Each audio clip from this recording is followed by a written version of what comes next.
In this video I am showing you how you can turn off profile picture guard on Facebook.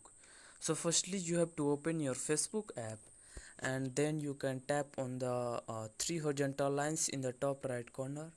After that you can tap on the see your profile option, and here you can see your profile picture. You have to simply tap on your profile picture and you can see all these options, and in these options you can see the third last option, turn off the profile picture guard. Simply tap on the turn off the profile picture guard, and it is saying that turning off the profile picture guard means that anyone can tag, download or share your profile picture.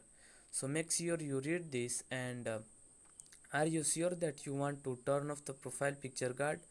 So if you want to really turn off the profile picture guard, you can simply tap on the yes, and now you have turned off the profile picture guard.